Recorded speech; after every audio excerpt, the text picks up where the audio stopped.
Now, I could talk about the various faiths in this era and their individual sects. The observance of the Saint Mary of the Knife, Our Lady of Mercy, practiced by a number of nomads. The Nebab numerology, practiced by the alien Tahu, and a bunch of others. But that's a lot of information to get dumped on you. So I'm just gonna talk in general terms about the changes to religions you were probably more familiar with in your time. I'll start with the ones that had the easiest transition to this new era, since they didn't so much change as expand. The religions, or more accurately the philosophies, practiced by a large number of the Eugene population, Taoism and Buddhism.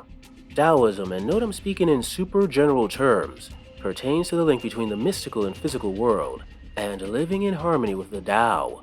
The Tao being the source of everything, and the ultimate principle underlying reality, the philosophy aiming to figure out humanity's place in the universe. And as humanity has advanced over the years, the more we realize how little we actually know.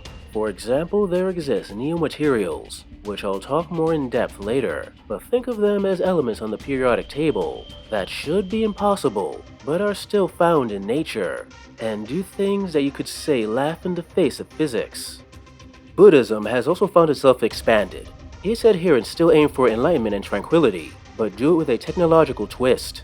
Neo-modern Buddhists tend to emphasize technological meditative isolation through sensory deprivation at many of the temples and homes of its practitioners, and it's not uncommon to use virtual reality and net connections to have thousands across the world join together in widespread mass meditation.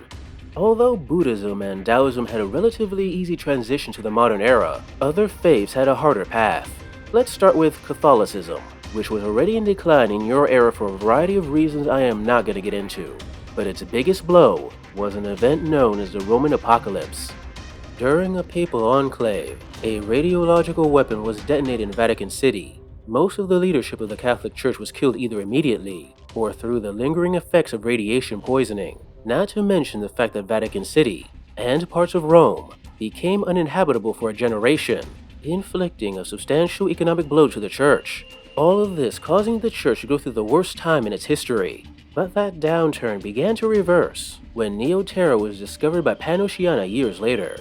At the time, Pope Pius XIII was seeking a way to unify his fractured flock, a way to move on from the wounds of the past and head towards a brighter future.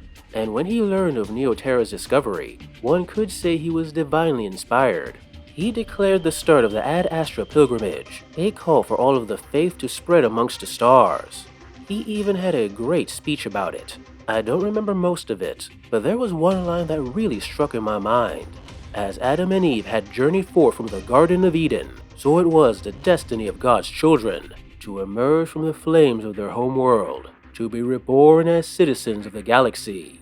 These words and the zeal behind it synced with Panoceana's idea of the Destino Tecnologico, the Church's message of holy responsibility, reinforcing the idealism of Panoceana's quest for knowledge, helping the message of the Ad Astra pilgrimage spread like wildfire.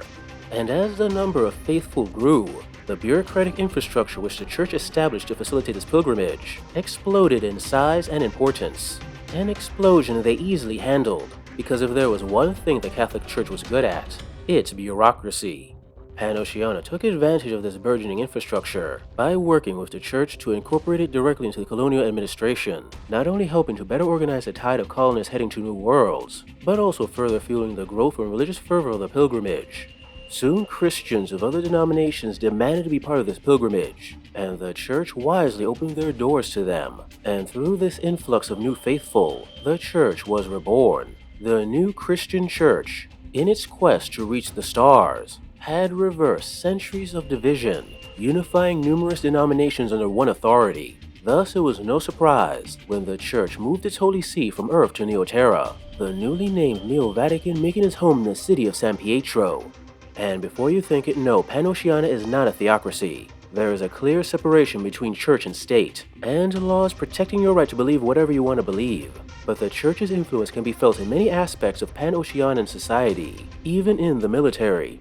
The Neo-Vatican maintained warrior monasteries of power-armored knights to protect its commercial interests, but they are known to lend out their services to the Pan-Oceanian military for causes that are deemed righteous, or at least beneficial to the Church.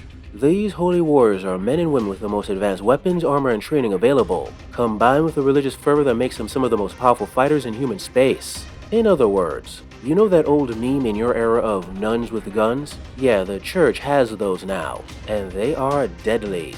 Now, like Christianity, Islam had also gone through a bit of a blow during this time, but this blow was more economic, as the energy crisis and the stock market crunch reduced the fortunes and stability of many Middle Eastern nations. This caused a great schism in the Muslim world, leading to an Islam whose future was fought over by would-be prophets and extremist cults. In the midst of this chaos, the religious leader Farhad Kadaver spoke of the need to seek the true Islam described by the Quran, an Islam that was built upon the central tenet of the search for knowledge. The result of his preaching was Haq Islam, a populist movement that sought a return to prosperity in the form of scientific and technological idealism, a philosophy that enthralled the younger generation, especially those of the Muslim elite, who also dreamed of a resurgence of the golden age of Islam of centuries past. Haq Islam soon spread across the Muslim world, but this was not due to violence or political maneuvering, but through helping those in need. Haq Islam's kanikas, which were social service and educational centers, had, over the years, slowly expanded, until they were providing a network of essential social services across the entire destabilized Middle East. Its charity efforts gaining Haq Islam an influx of followers, who preferred them over some more extremist interpretations of the Quran, and with the elites not only providing the initial capital for its social projects, but also the arms and armies to protect Haq Islam from those who didn't appreciate their efforts. Most Muslims around the world soon considered themselves part of this new interpretation of the faith. Haq Islam became so expansive that O12 declared that Haq Islam would be considered the third interstellar nation, putting Haq Islam in the same ranking as Pan-Oceania and Eugene. Surprising for an organization that didn't yet have land to call their own. And this lack of land was a problem. Haq Islam's leaders knew that despite O12 declaring them a nation, to truly be seen as one by other powers, they needed a home. Establishing a nation on Earth wasn't a possibility, as there was no place they could call their own that did not require conflict to acquire. It was decided that in order for Haq Islam to truly have a home of their own, they would need to search amongst the stars.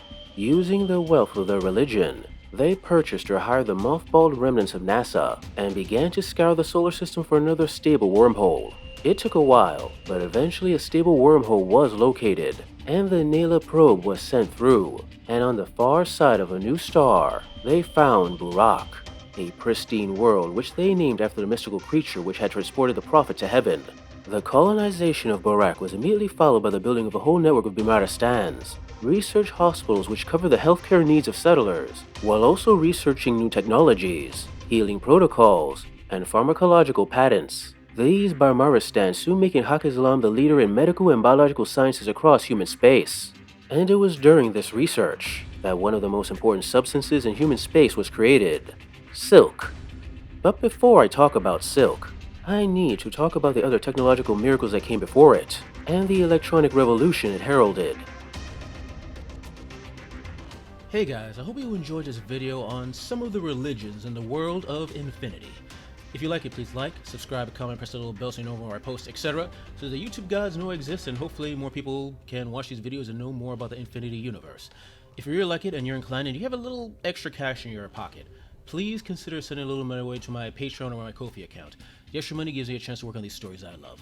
Anyway, thanks for listening/watching, and see you next time.